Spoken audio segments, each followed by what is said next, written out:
Welcome to This Week in Westerly with your host, Michael Niemeyer.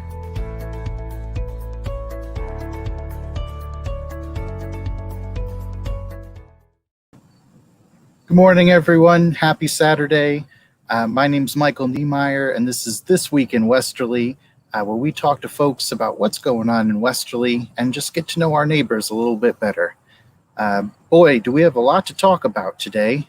We have our first hurricane approaching southern New England in 30 years. So I wanted to make sure everyone was getting ready.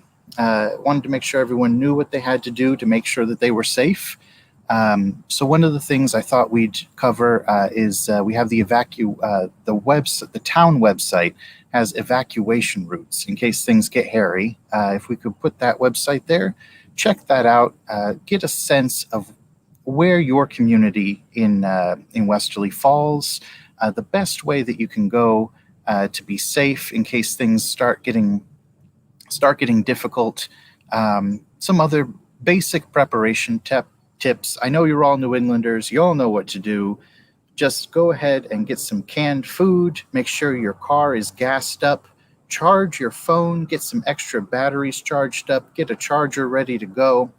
I hope everyone stays safe. If you don't have somewhere to go, get in contact with someone, get out of those areas that are highlighted on that map, and make sure that you are nice and safe. I know that right now the town is advising that out there in the water there are riptides. I know it's still nice and sunny out, but the riptides are already starting to form, so don't go swimming out there too far either. The hurricanes are coming, so I hope everyone is just getting ready for Hurricane Henri. And speaking of dangerous Frenchmen, today we're talking to the Superintendent of the Westerly Public School System, Dr. Mark Garceau. Dr. Garceau, come on out. Good morning, Michael. How are you?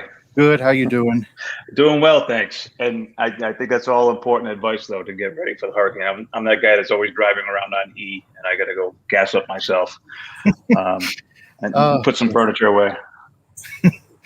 Well, I hope you stay safe. How you doing? How you doing personally? Doing well.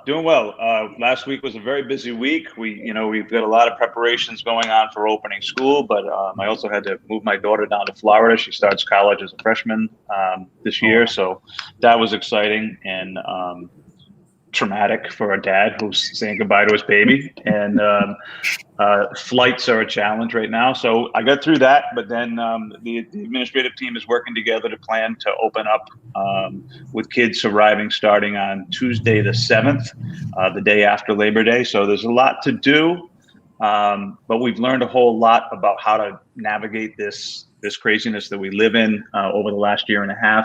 So we'll be ready to go. We're excited. We're excited to welcome people back. That's great to hear. Congratulations on getting your daughter off to college. Thank you. Before we get into getting ready to go back to school, I was wondering if you could just tell us a little bit about what the school district is doing to get ready for the storm. If there's any services people should be aware of. No services per se. Usually when there's any kind of event anticipated, whether it's a blizzard or a sizable storm, and they feel there's a need, I'll start to give Randy Grabowski and Chief Lacey. Sorry, I don't know if it's just me, but I can't quite hear you now. Well, my earbuds are putting out on me, so I'm going to make sure that they're off. Okay. My mic should be on. Sounds good now. Okay. Okay. I'm over here. So again, usually when there's any kind of event coming up. Oh, we've lost you a bit again. FaceTime camera, audio, default mic.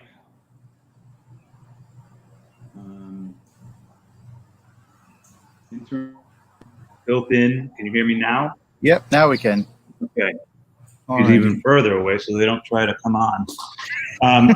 So as I was saying, usually when there's a weather event coming our way, whether it's a sizable tropical storm or a hurricane, and they feel there's going to be a need in town, I'll start to hear from Amy Grabowski, the EMA coordinator, and or Chief Lacey, and we work together. But to date, we haven't heard anything like that. So our facilities guy, John Pagano, is very proactive in terms of tracking the weather and keeping the custodians and facilities guys on point, keeping an eye out for what we might expect and planning for that. So we should be in good shape, unless it's a very sizable event and the whole town shuts down. Then we are where we are. But even then, we'll work through it.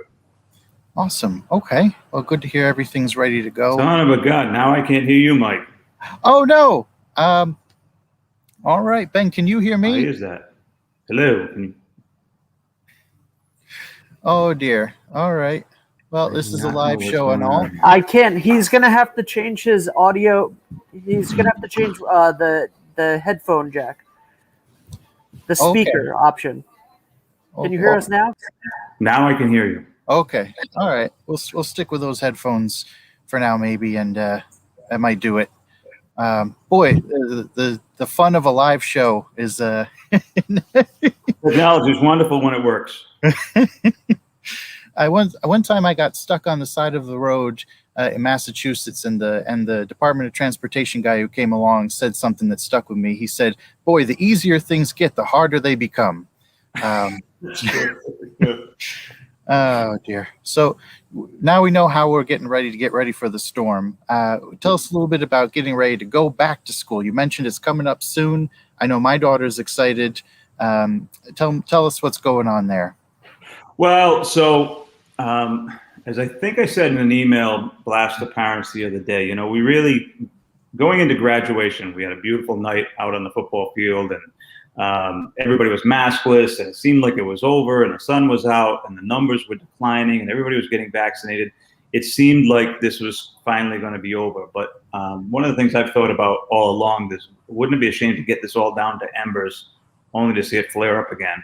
And I think that's kind of what we're seeing, at least temporarily, with this, what I understand to be much more contagious, though potentially maybe less serious strain of the virus.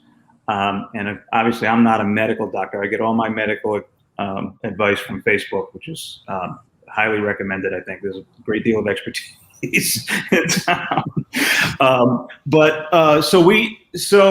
So we're in a position where we have this thing flaring up, and we're waiting on some kind of guidance from the governor that would make it so that districts weren't being pitted against each other. I get the whole idea of local control. I'm a big local control guy.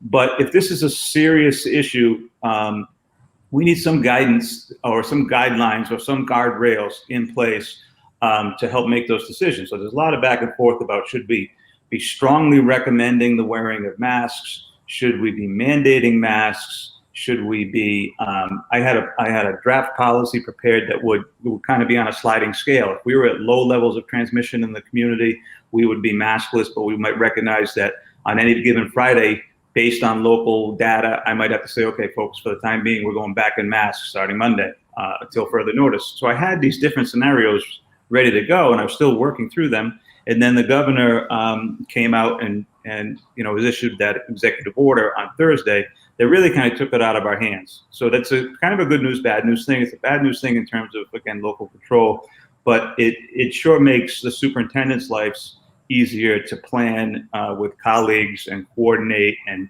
know where we stand. And that's where we are. So we've got that executive order. We're going to open much like we closed in June in masks, but in somewhat of a hybrid to that, right? Because now kids don't need, and adults don't need to be wearing masks while outdoors. We're already planning to have students move about the building more, where we started last September. Everybody was like very anxious about what's going to happen when we open the doors. So we were very, very regimented, and we kept kids in stable groups, like religiously, and they didn't move to their art class or their music class or those kinds of things. So we're going to start doing more of that. We're still going to promote the maintenance of stable groups as much as we possibly can. We're going to have to do a lot of contact tracing if we get spread.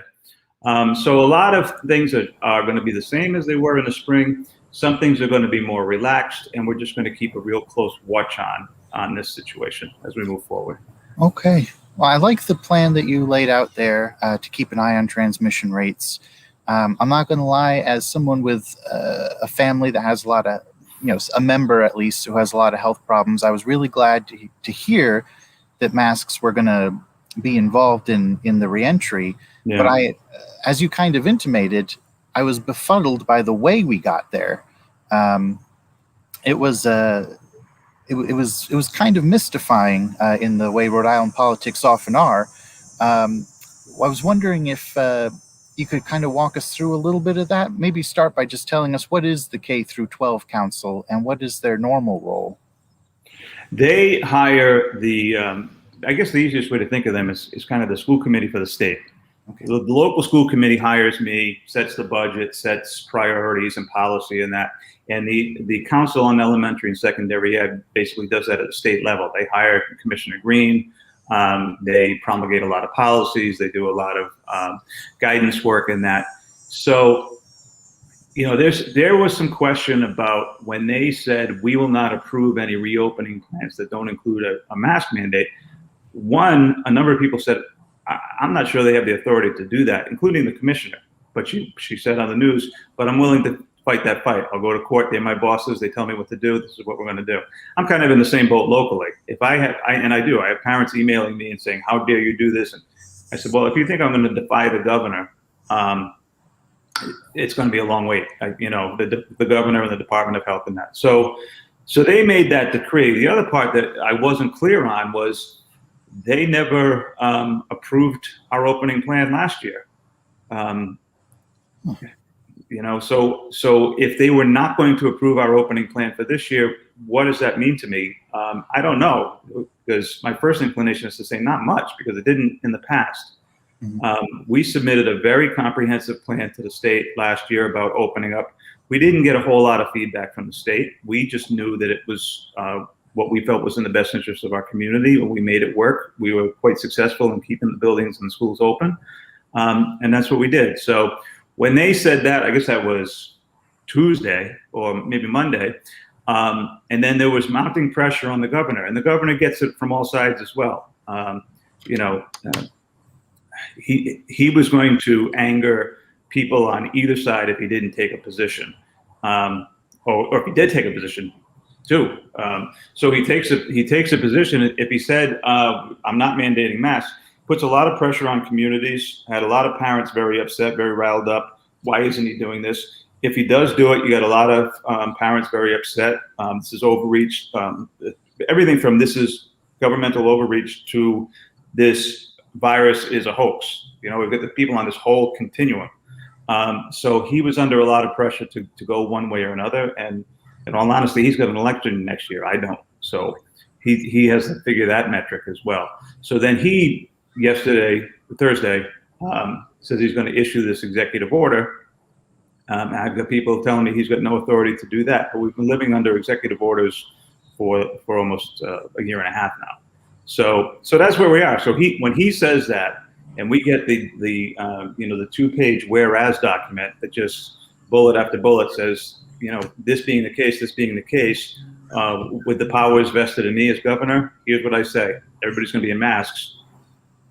I'm just a guy working in Westerly, so we will open the masks and take it from there. And I'm hopeful. I really am, Michael. That last year I said a number of times I felt I'd be surprised if we were still open by Columbus Day. It was really sketchy. It was really touch and go.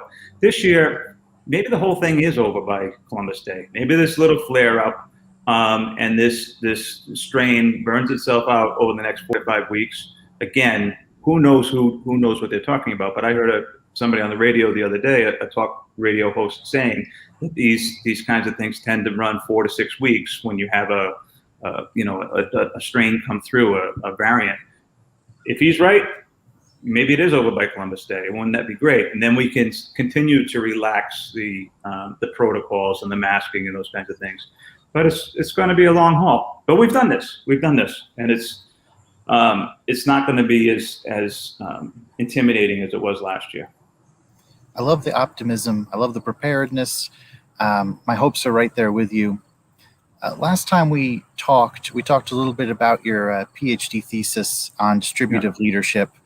I was wondering something that occurred to me a little bit afterwards was the line between distributive leadership, where you're empowering individuals to take on roles, and disassociative leadership, where you're just sort of delegating things out. Apropos of nothing else that we're talking about at the state level, but what would you say about that kind of line between those two styles of leadership? I think that's I think when language gets misused or misinterpreted, a lot of people think in terms of distributive leadership as being delegated, is what we're referring to in the latter sense. And it's not so much about that. Delegating leadership, is very hands-off and saying, this is your job, go do it, get it done. The distributive leadership model really looks at leadership in practice and those kinds of things that leaders do, effective or ineffective leaders. They set the direction for the organization. They communicate, whether it's optimism or competence or confidence or values or passions. They set that vision. And one of the other key things that they really do is work to develop the skills of the people in the organization to engage in that work. So it's a lot of it is about setting vision, growing people to meet the needs of that, and then working the conditions. So the conditions a lot of times are, a lot of what I try to do is around communications within the organization and outside of the organization, building relationships with people like the chief and Amy Grabowski and other people who are key to our work, those kinds of things, so that we're setting a context where the work can happen.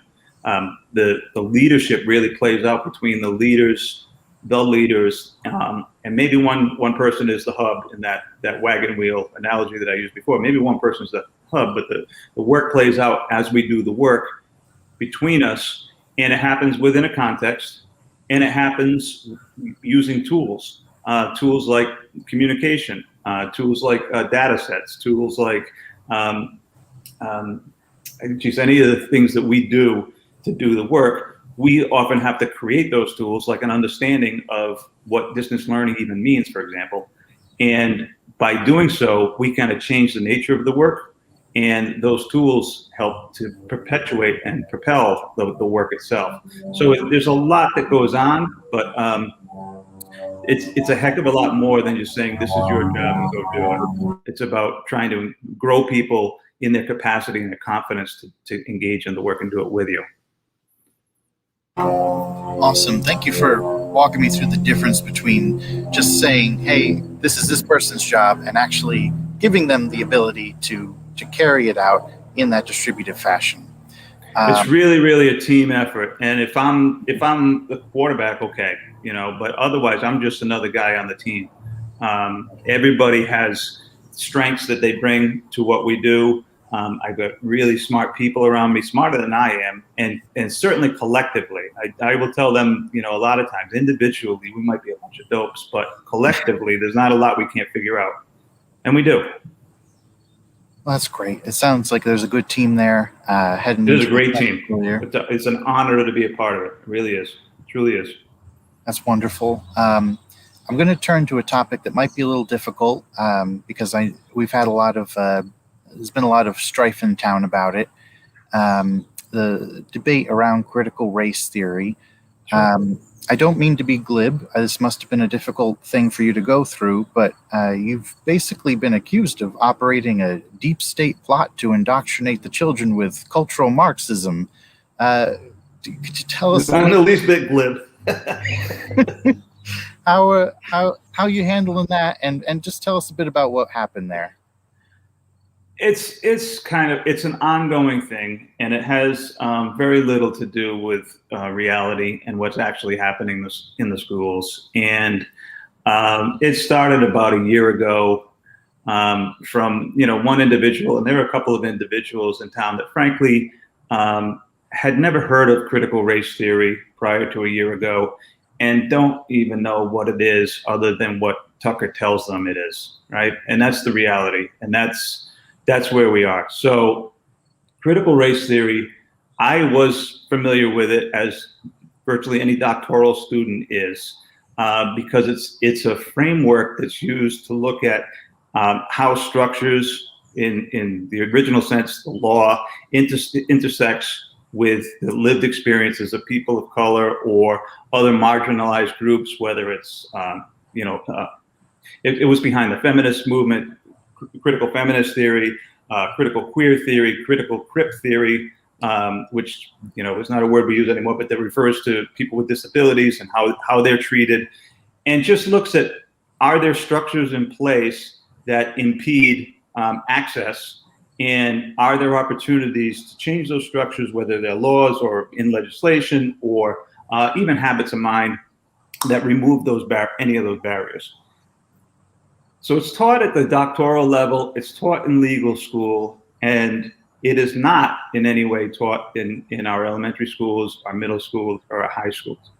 It has become a rallying cry, really, to attack anything that some folks think is coming from the left, whatever the amorphous left is. Whether it's about color or equity or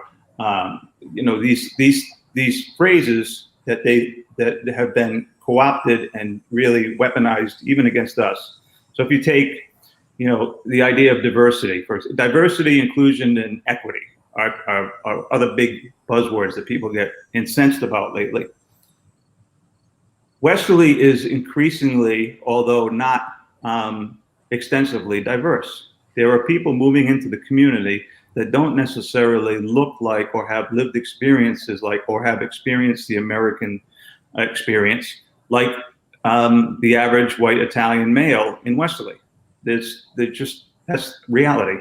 So we have a choice. We can resist that. We can fight against it. We can clutch pearls about it. We can do all kinds of things, or we can recognize it and say, well, this is part of our new reality. This is where we are. Inclusion is part of what the school mission is all about, whether it's for students with disabilities, students of color, students of low socioeconomic means. We absolutely, unapologetically will work to make sure that they feel included, that they are part of our organization, that they are bulldogs, that they are just as valuable to our community as anybody else. So how is that a bad word? And equity, frankly, is why the public schools exist. If it weren't for the pursuit of equity, there would be no such thing as a public school system. It's why they were created. It's not, and I've heard this said many times, and there's not a single critical race theorist who will align their views with what we've been hearing at school committee meetings about pre-engineered outcomes and equal outcomes for all kids and all of this. When we talk about equity, we're talking about doing whatever we can to ensure that every kid gets what every kid needs. What every kid needs to be the best version of themselves, to be successful in our programming, so that when they graduate, hopefully at 18, they do have this in common in terms of an equal outcome. They all are prepared for whatever comes next, and they all are prepared for whatever comes next, and whatever comes next is going to be of their choosing. It's never, ever going to be because somebody said, this kid's college material, this kid's not, this kid's going to be a ditch digger, this kid should go in the military. We want to give every kid what every kid needs to be successful.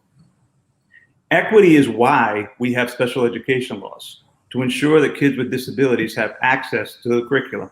Equity is why we have Title IX in the law that ensures that females will have access to the same athletic opportunities as males.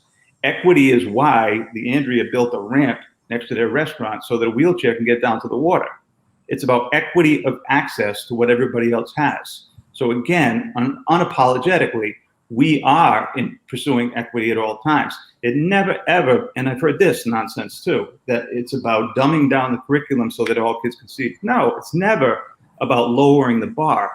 It may be about raising the floor. It may be about putting supports in place that some kids need, whether they be special ed or from a low socioeconomic background or an English language learner, whatever supports they need to be successful, that's what we're all about. Equity is why schools exist. So again, we won't apologize for that. And when it's taken and used and weaponized to use against us, Don't tell me what equity means. I've been doing this for 33 years. So it's not a difficult conversation, Michael. It's frustrating, it's silly, but it's a lot of nonsense is what it is. Well, thanks for talking to us about it. As a dad of a little girl of color in the school system, and also a little girl who's going to be going in with a disability, I appreciate hearing those words. There's a parable I've heard sort of related to this of a man who lived 100 years ago and didn't like wheelchair users, so he built his hotel so that it would be very difficult for wheelchair users to own. And 100 years later, someone inherited the building. Now, that person who inherited the building hasn't done anything wrong. There's nothing wrong with that person, but they do own a hotel with a lot of problems in it for wheelchair users. And there's nothing wrong with that person trying to make the changes to their structure to make things a little bit better for people who might have a difficult time with the way things are structured right now. And that takes nothing away from his non-disabled guests. You know, that's the other conversation that happens in town is, well, I feel like I'm going to be losing something. What are you losing? If we're lifting everybody up, who's losing? And why is this a zero-sum game? Because somebody else's outcomes or opportunities for outcomes improve. How does that negatively impact me? It doesn't make any sense to me. But again, that's the schools are absolutely committed to ensuring equity of access to whatever kids need, not equal outcomes, other than the fact that every kid got what they needed. Yeah, that we have in common. That's what we're trying to do. Well, it's a good commitment. I'm glad to hear it from you. I'm glad you talked to us today about it. And I want to give you the last word here. I'm all out of questions, but if you have anything else you'd like to say, I'd like to hear it. I just, it's this whole thing has been tiring since March of 2020, but we just keep working through it. I am, even in my tiredest days, relentlessly optimistic. We'll get through it, and I know it's frustrating, and I don't like wearing a mask. Nobody does. Nobody wants to go back into that, but it's the kind of the reality where we are. And when people say, "Well, if we do this thing will never end," here's another newsflash. Everything ends. All things must pass, right? George Harrison. All things must pass, and this will. The sun will come back out. We'll get through it, and we can fight, and we can say it's a scam, or we can say we're not being proactive enough, or not taking it seriously enough. And all of us, regardless of what side of that argument we're on, are contributing to the final outcome of how long it's going to take before this is over. We can either work together, and the people who say that they're right, if they're right, it's going to end, and they're going to say, "I told you so." Okay, but it's going to end at some point. So we will work through it. We've got beautiful kids. We've got very talented teachers. We've got amazing leaders in the buildings. We're going to be just fine. Well, here's to working through it together. Dr. Mark Garceau, thank you so much for spending your morning with us. Thanks, Mike. Always a pleasure. Take care. That was Dr. Mark Garceau. He leads the Westerly school system. He's the superintendent. Always a pleasure to have him. This week, I wanted to end talking about something very different, talking about Afghanistan. I have three things I want to say about that. The first is I've heard that a lot of veterans are experiencing distress about the outcome of this war, and that is perfectly understandable. I just wanted to put up here a helpline as well as a website. There's no shame in trying to get a little bit of help, just someone to talk to. You can even talk to me if you want. Talk to someone, because people have been comparing the end of this to that moment in Saigon and the end of the Vietnam War. And one of the biggest mistakes we made in the Vietnam era was leaving our veterans behind. Maybe not necessarily on the battlefield, but boy, when they came home, we left them behind. We left them behind in terms of mental health. We left them behind in terms of housing. I really hope we don't do that again. And I hope that the veterans out there who fought know how much we appreciate the service that they rendered for our country. If you're experiencing anything, any thoughts that are difficult related to the end of this war, please contact that helpline. Go to that website; it has the helpline there too. And talk to me, talk to your friends, talk to someone, because we love you and we want to make sure that you feel appreciated for what you've done. The other group I want to send my prayers out to are the Afghans themselves. The Afghani people have had a very difficult history, and it's about to get much more difficult. We've seen them rushing to the airport by the thousands, trying to get out of a war zone. There's going to be possibly millions of refugees related to this takeover. I hope the world pulls together, and to that end, I want to highlight the work of the UNHCR in particular as it relates to already the hundreds of thousands of Afghan refugees they help and the possibly millions more they're going to have to help soon. Their website will put that up too in case you want to support their work. It's right there, unhcr.org/en-us/Afghanistan.html. It is amazing work that they do, and our prayers are with the people of Afghanistan.